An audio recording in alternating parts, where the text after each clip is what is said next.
ایران سے مذاکرات کے لیے امریکی وفد آج شام اسلام آباد پہنچے گا۔ مذاکرات منگل کو ہوں گے۔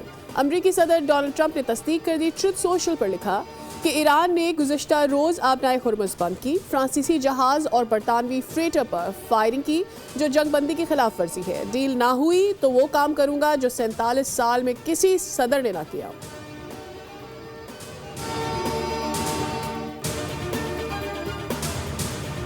وزیر اعظم شہباز شریف کا ایرانی صدر مسعود پزشکیان سے ٹیلی فونک رابطہ، خطے کی موجودہ صورتحال پر بات چیت کی گئی۔ وزیر اعظم نے ایرانی صدر کو سعودی عرب، قطر اور ترکی سمیت مختلف عالمی رہنماؤں کے ساتھ اپنی حالیہ ملاقاتوں کے بارے میں آگاہ کیا۔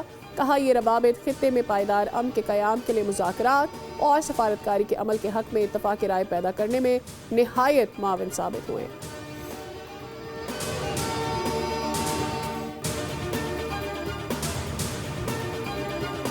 پاکستان سٹاک مارکیٹ میں کاروباری ہفتے کے پہلے روز شدید مندی، 100 انڈیکس میں 3000 سے زائد پوائنٹس کی کمی، انڈیکس 1,70,000 کی سطح پر ٹریڈ۔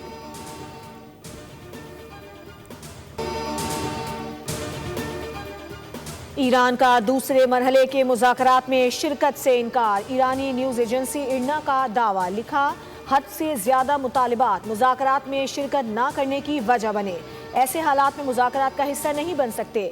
واشنگٹن بار بار اپنی پالیسیز میں تبدیلیاں کر رہا ہے، امریکہ کے موقف میں مسلسل تضادات پائے جاتے ہیں۔ ایران نے بحری ناکہ بندی، جنگ بندی معاہدے کی خلاف ورزی قرار دے دی، کہا کہ مذاکرات کا ماحول سازگار نہیں رہا۔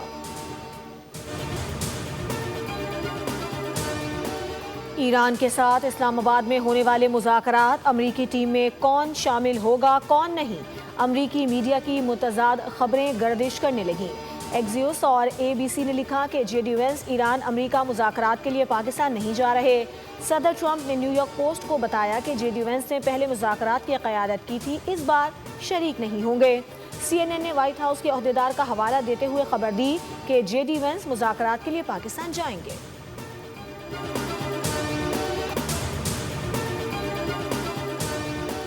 پاکستان میں امریکہ ایران مذاکرات کے دوسرے مرحلے کی تیاریاں، غیر ملکی وفود کی آمد، وفاقی دارالحکومت میں سخت سیکیورٹی انتظامات، ریڈ زون سیل ایکسٹینشن کو سیل کر دیا گیا۔ پولیس کی جانب سے متبادل روٹس کا اعلان، جڑواں شہروں میں پبلک اور ہیوی ٹریفک تا حکم ثانی بند۔ میٹرو بس سروس بھی صدر سے پاک سیکریٹریٹ تک معطل، تمام بس اڈوں پر سرگرمیاں روک دی گئیں۔ گڈ ٹرانسپورٹرز کو بھی اجازت نہیں ہوگی۔ مختلف اوقات میں ایکسپریس وے اور سری نگر ہائی وے کو بند کرنے کا فیصلہ، متبادل روٹس پلان جاری۔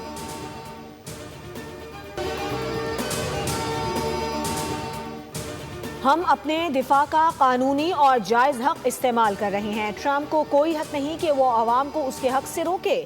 ٹرمپ کو حق نہیں کہ وہ کہے کہ ایران اپنے جوہری حقوق سے فائدہ نہیں اٹھا سکتا۔ دشمن اپنے مقاصد حاصل کرنے میں ناکام رہا۔ ایرانی صدر مسعود پزشکیان کا بیان، کہا ہم کسی ملک پر حملہ کرنے کا ارادہ نہیں رکھتے، ہمارا بنیادی موقف خطے میں امن، استحکام اور سلامتی کے تحفظ پر مبنی ہے۔ ہم جنگ بڑھانا نہیں چاہتے، نہ ہی ہم نے کوئی جنگیں یا تنازعات شروع کی ہے۔ ایران نے امریکہ کی نئی تجاویز پر غور شروع کر دیا۔ ایران کی نیشنل سیکیورٹی کونسل کی تصدیق، کہا کہ پاکستان کی حالیہ ثالثی کوششوں کے بعد امریکہ کی جانب سے نئی تجاویز موصول ہوئی ہیں، ابھی تک جواب نہیں دیا گیا۔ مذاکرات میں سخت موقف برقرار ہے، ایرانی قوم کے مفادات کا ہر قیمت پر دفاع کیا جائے گا۔ آبنائے ہرمز کی بندش دشمن کی بحری ناکہ بندی ختم ہونے تک جاری رہے گی۔ اسپیکر پارلیمنٹ باقر قالیباف نے خبردار کیا کہ امریکی بحری جہاز 1 انچ بھی آگے بڑھا تو ایران براہ راست فائرنگ کر دے گا۔ دشمن کو ایران کی طاقت کا اندازہ ہو جائے گا۔ امریکہ کا ناکہ بندی کا اعلان بھونڈا اور جاہلانہ فیصلہ ہے۔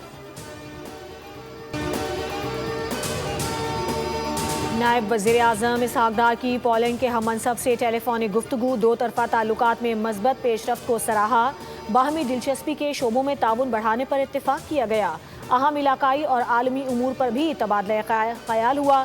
پولش نائب وزیر اعظم نے ایران امریکہ جنگ بندی میں پاکستان کی کاوشوں کو سراہتے ہوئے امن کے لیے سفارتکاری اور مذاکرات کی کوششوں کو خراج تحسین پیش کیا۔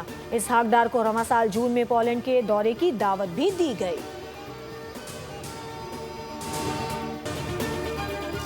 Field marshal, deputy prime minister, DGI، ان سب کی نیت ان کی ٹیم ورک، ان کا اکٹھا کرنا، ان کو ایک میز پہ لا کے بٹھایا کس نے؟ پاکستان کو اللہ تعالیٰ نے عزت دی ہے۔ پاکستان نے امریکہ اور ایران کو پہلی بار ایک میز پر بٹھایا۔ بات چیت کے دوران کئی بار گرما گرمی ہوئی، کئی بار ایسا ہوا کہ معاملہ ٹھنڈا کرنے کے لیے میٹنگ روکنا پڑی۔ اسپیکر قومی اسمبلی ایاز صادق کا لاہور میں تقریب سے خطاب، کہا کہ امریکہ ایران سے بات چیت معجزے سے کم نہیں تھا۔ یہ معجزے سے کم نہیں تھا، امریکہ ایران مذاکرات میں اتنے قریب پہنچ گئے تھے کہ ڈرافٹ بن رہا تھا۔ غیر ملکی وفود پر بھارت اور افغانستان کی جانب سے حملے کا خدشہ تھا۔ امریکہ ایران کو بتایا جنگ سے پوری دنیا متاثر ہو رہی ہے۔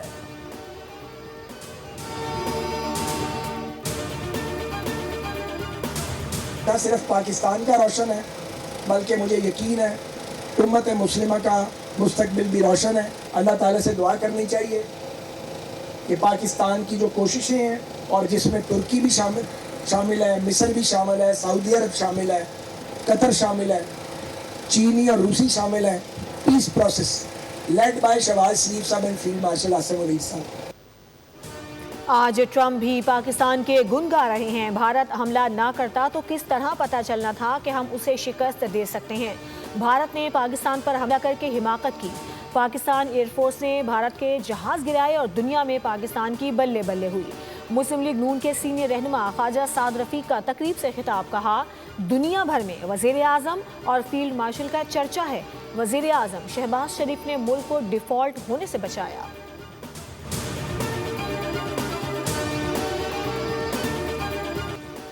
پاکستان سے بہترین تعلقات کے بعد امریکہ کے لیے بھارت پر اعتماد کرنا مشکل ہو گیا۔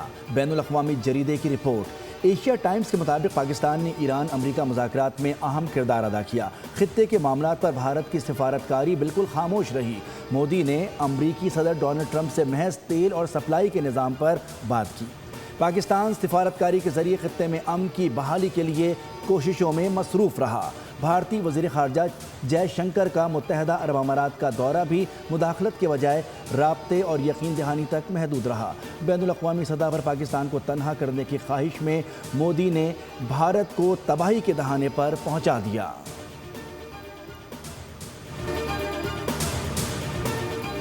جنوبی لبنان میں حزب اللہ سے جھڑپوں کے دوران ایک اسرائیلی فوجی ہلاک اور 9 سے زائد زخمی ہو گئے۔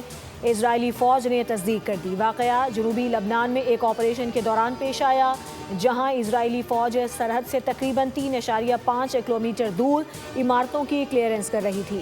لبنان پر اسرائیلی حملوں اور جنگ بندی کی خلاف ورزی کے دوران UN امن مشن کا فرانسیسی فوجی ہلاک ہو گیا۔